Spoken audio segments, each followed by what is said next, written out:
Hello everyone, my name is Nikhil and welcome back to our channel Nikhil's Learning World.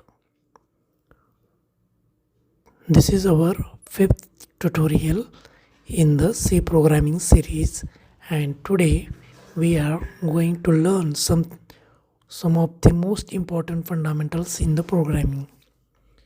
Today's topic name is input and outputs, loops and conditions. If you are serious about learning a C or a programming in general, this chapter is absolutely essential. So let's get started. Don't forget to subscribe to our channel and click on the bell notification and turn on notifications so you will never miss the upcoming tutorials. So basically in this tutorial we covered input and output in C. Second part is conditional statement, that is a decision making statements, and third one is loops, that is a repetitives in programs. So input and outputs in C. So basically the program in C include the stdio.h, which is the predefined library functions, and printf and scanf. These are the input functions, right? Already this we covered in the previous chapter. So here is an example of program is hash include stdio.h and integer main. Here integer age, whenever enter your name age, right? So when user enter the age, it will be input by the %t and store into the age, right? In whenever we want to print that statement that your age is whatever enter the value, it will be print here.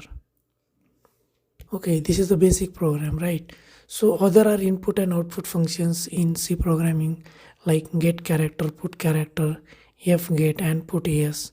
These are the predefined functions. Whenever we want to use a single read a character, that time we will use a get character here. And when we want to print a single value, that time we need to put a character. Whenever we want to read a string or we want to print a string, that time this fgets and put s predefined functions are used, and those all are predefined functions are included into the stdio.h header file. Okay, C programs have some special format specifiers, like a %d for an integer value, %f for float value, and character for %c, and %s for string values. These are the format specifiers. Okay, so next is the conditional statements. So we need this in a as per your requirement. If you want to use at the conditional, like if else statement, and else if ladder and switch statements. These are the four types of statements in the conditional statements, right? So one by one we will see here. First is if statement, right? The syntax is we need to put here condition inside the bracket of if, we need to condition, and in the curly brace we need to write our code. Here if condition whenever a condition is true, the if statement will execute this block of code, right? For example, here hash include stdio.h, this is our header file. In the main, age is 18, and here is the condition, like if the age is greater than or equal to 18, the statement will be print as you can vote, right? If the condition is false, you can directly bypass this statement and we will return as 0. Okay, this is the sample code for the if statement. Next is if else statement. Here is some syntax, like if condition, and if condition is not true, that time the else part will be executed here. Okay, So for example, like yesterday.h, the same example, age is 20 and 20 is greater than or equal to 18, right? Obviously it's greater, so it will be executed as in print as adult. If the value is less than 18, like 12 or 10, at that time else part will be executed and it should print as minor. This is the example of if else statement. Next is else if ladder. Else if ladder is a conditional, multiple condition, like two conditions we have. First one is condition and second one is else if condition, and both are the false. In that time else part will be executed here. So for example, we will see here if input has a mark above 90, like 100, then what time the grade A is printed, right? If I entered as mark as 80, okay, so it's not greater than 90, it will be comes into the else part, right? If else, if the marks is 80, it is greater than equal to 75, yes, no, grade B. If I print as a 60, right, 60 marks, then else part will be executed, because if greater than 90 is not greater than, right, 60, right? Else, in the else if the 60 is greater than equal to 75, no, 60 is always less than 75, so else part will be executed and grade C will be print here. Next is switch statement. So in switch statement here we need to send as a choice. For example, one, the case 1 will be executed if the one match with the particular case. If the second match, the print second statement, right? So once case 1 is executed and it will match with the choices, then print option 1, right? And that break, the break means what? The break will be execution will be break here, not it after the first case is executed, it will be print and it break to the switch case. It not execute the case 2 or default, right? So in case choice will be not match with the case 1 or case 2, the default will be executed as invalid. This is the one syntax. Let's see the example on it. I should include yesterday.h as our header file, main, in a main, choice as a 2 here, right? Choice as a 2. So in case 1 will not execute, case 2 will be execute as choice 2 is matched with that case, and option 2 will be print, and break statement will be the break the switch case here. Okay, this is the statement, switch statement.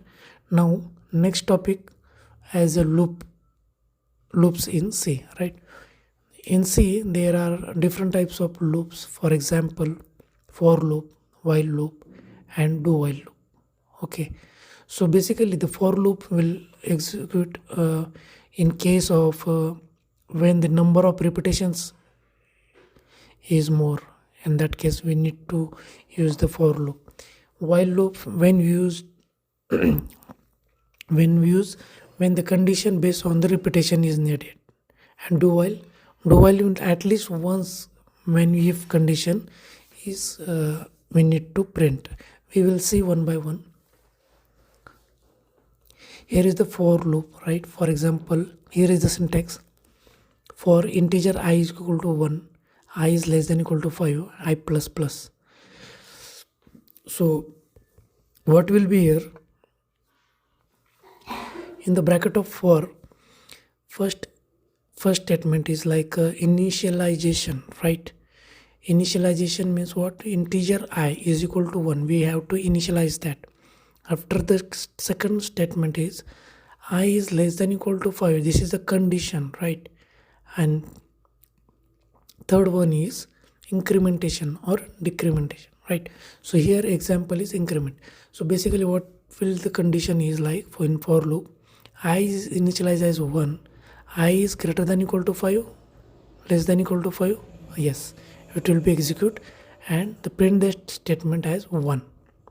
Here initialize increment have 1 as 1 plus 1, right?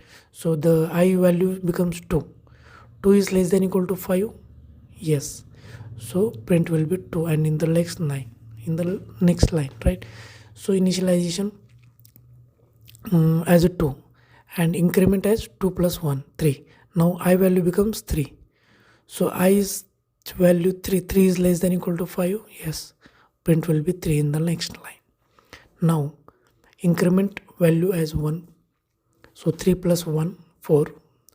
4 less than equal to 5, yes, it will be print as a 4, and in the next 5, so 5 is less than equal to 5, yes, so in the next line 5 will be executed. So output comes as 1, 2, 3, 4, 5. These values will be print. Now while loop used when the based on the repetitive is needed. For example, here I is equal to 1, I is less than equal to 5, yes, value will be print and increment as a 1 plus 1, 2. Now condition will be checked until the condition will not false. Now value as a 2 as incremented here, 2 less than equal to 5, yes, until 5. 5 less than equal to 5, yes, so value will print and increment as 6. 6 is less than equal to 5, no, so here false condition, and while loop will block up this code will exit, alright. So output as 1 to 5, same output. Next is do while. So this we want to, before the condition check, we want to print at least once. That time we need to use this do while loop. So basically here example as I is equal to 1, in the do bracket first value will be print as 1, right? So I plus 1, 2. So 2 is less than equal to 5, yes, until the 5 is equal to 5, value will be 1, 2, 3, 4, 5, same output, right? Nested loop example. So basically whenever our requirement we need a more nested loops, like for example for loop, right? So in that for loop we need one more for loop. Same way we can use for while and do while as well. So nested for loop here is an example here. Okay, this is the example of nested loops. So loops are basically we need to repetitive execution. So some kind of things will happen like break or continue. Okay, so break used for stop the loops. For example, I is equal to 1 less than equal to 10 and I plus plus, here is a for loop. If I values becomes equal to 5, we need to break the execution, right? So here is the break to execute or exit the statements from this particular loop. Same way continue, if the value becomes 3, it will continue until it's whenever the if condition becomes true, the statement will be continue here. Okay, this is an example of break and continue. Now just quick review. In tutorial we have discussed input and output, conditions, loops and loop controls. This we have covered in this tutorial. Okay, so if you like or found this video helpful, like, share and subscribe to our channel. Next topic will be functions and array we will discuss. Okay, so this is Nikhil and signing off. See you in the next tutorial.